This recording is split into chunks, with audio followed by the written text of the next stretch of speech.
ಇನ್ನು 500 ಕೋಟಿ ವೆಚ್ಚದಲ್ಲಿ 3 ಕಡೆಗೆ ಎಐ ಎಕ್ಸಲೆನ್ಸ್ ಸೆಂಟರ್ ಅನ್ನು ಓಪನ್ ಮಾಡ್ತಾರಂತೆ. ವಿದೇಶಿ ಮಾರುಕಟ್ಟೆಗಾಗಿ ಆಟಿಕೆಗಳಿಗೆ ರಾಷ್ಟ್ರೀಯ ಯೋಜನೆ ತರ್ತಾ ಇದ್ದಾರೆ.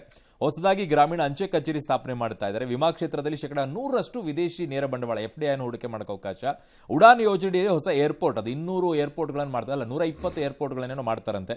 2028ರವರೆಗೂ ಕೂಡ ಜಲ್ ಜೀವನ್ ಮಿಷನ್ ವಿಸ್ತರಣೆಯನ್ನ ಮಾಡ್ತಾರೆ. 90% ಆಗಿದೆ, 85% ಅಂತಾರೆ ಜಲ್ ಜೀವನ್ ಮಿಷನ್. ಒಂದ್ಸರಿ ಚೆಕ್ ಮಾಡಿಸ್ಬೇಕು ನಮ್ಮ ಕರ್ನಾಟಕದಲ್ಲೂ ಎಷ್ಟಾಗಿದೆ ಅಂತ. ಯಾಕಂದ್ರೆ ಅದು ಜನಕ್ಕೆ ಕೊಳಾಯಿನಲ್ಲಿ ಕುಡಿಯೋ ನೀರು ಕೊಡೋ ಯೋಜನೆ ಗ್ರಾಮಗಳಲ್ಲಿ. ಮೊನ್ನೆ ನಮ್ಮಲ್ಲೊಂದು ಬಂತು, ನಿಮ್ಗೆ ನೆನಪಿದ್ಯಾ? ಪ್ರೈಮ್ ಮಿನಿಸ್ಟರ್ ಕರೆದಿದ್ದಾರೆ ಅಥವಾ ಗೌರ್ಮೆಂಟ್ ಆಫ್ ಇಂಡಿಯಾ ಕರೆದಿದ್ದಾರೆ, ರಿಪಬ್ಲಿಕ್ ಡೇ ಪೆರೇಡ್ಗೆ ಹೋಗ್ತಿದ್ದಾರೆ ಅವ್ರು ಯಾರೋ ಅಂತ. ನನ್ನನ್ನು ನೋಡಕ್ ಬಂದಿದ್ರು, ಫೋಟೋ ತೆಗೆಸ್ಕೊಂಡ್ರು, ನೀನಾರು ಒಳ್ಳೆ ಕೆಲಸ ಮಾಡ್ಬಾಪ ಅಂತ ನನ್ಬಿಟ್ಟೆ ಅಂತ ಅದನ್ನ ಮಾಡ್ಬಿಟ್ರು ಅಂತ ನೀವು ಹೇಳ್ತಿದ್ರಲ್ಲ, ಅದಿದೆ ಜಲ್ ಜೀವನ್ ಮಿಷನ್ ಅಲ್ಲೇ ಅವ್ರು ಮಾಡಿರೋದು ಕೆಲಸ.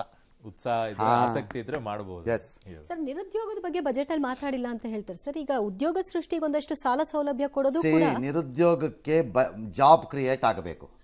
ಜಾಬ್ ಕ್ರಿಯೇಷನ್ ಎರಡು ಕಡೆ ಆಗಬೇಕು, ಒಂದು ಪ್ರೈವೇಟು, ಇಲ್ದಿರೋ ಒಂದು ಗೌರ್ನಮೆಂಟ್ ಅಲ್ಲಿ ಮಾಡ್ಕೊಂಡು ನೀವು ಹೋಗ್ತಾ ಇದ್ರೆ ಜಾಬ್ ಕ್ರಿಯೇಷನ್ ಅನ್ನ ಮುಳುಗಿ ಹಂಗೆ ಮಕಡೆ ಮಲೆಕೊಂಡ್ಬಿಡ್ತೀರಿ, ನಿಮ್ದು ಎಕ್ಸ್ಪೆಂಡಿಚರ್ ರೈಸ್ ಆಗ್ತಾ ಹೋಗುತ್ತೆ. ಸೊ ಪ್ರೈವೇಟ್ ಅಲ್ಲಿ ಆಗಬೇಕು. ಪ್ರೈವೇಟ್ ಅಲ್ಲಿ ಇಂಡಿಯಾದಲ್ಲಿ ಒಂದು ಪ್ರಾಬ್ಲಮ್ ಆಗಿದೆ, ಅದನ್ನ ಯಾರು ಗಮನಿಸ್ತಿಲ್ವೋ ಅಥವಾ ಮಾತಾಡ್ತಿಲ್ವೋ ಗೊತ್ತಿಲ್ಲ. ಏನ್ ಸರ್? ಪ್ರೈವೇಟ್ನವ್ರ ಹತ್ರ ದುಡ್ಡು ಜಾಸ್ತಿ ಆಗಿದೆ. ದುಡ್ಡು ಜಾಸ್ತಿ? ಹಾ, ಅಂದ್ರೆ they are holding cash in various forms ಅಲ್ಲಿ ಇರ್ಬೋದು. ಕ್ಯಾಶ್ ಅಂದ್ರೆ ಕ್ಯಾಶ್ ದಿನ ಬೆಳಗ್ಗೆ ಕೂತ್ಕೊಂಡು ಎಣಿಸ್ತಾರೆ ಅಂತ ಅಲ್ಲ ಹೇಳ್ತಿರೋದು ನಾನು.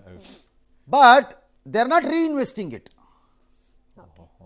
Unless the private sector comes back to the industry with investment ಅಲ್ಲಿ ವೇರ್ ಜಾಬ್ ಕ್ರಿಯೇಟಿಂಗ್ ಆಗುತ್ತೆ, ಹೊಸ ಉದ್ಯಮಗಳನ್ನು ಸೃಷ್ಟಿ ಆಗಲ್ಲ. ಬಟ್ ಸರ್ಕಾರ ಒಂದು ಒಳ್ಳೆ ಕೆಲಸ ಮಾಡಿದೆ ಈ ಬಜೆಟ್ ಅಲ್ಲಿ.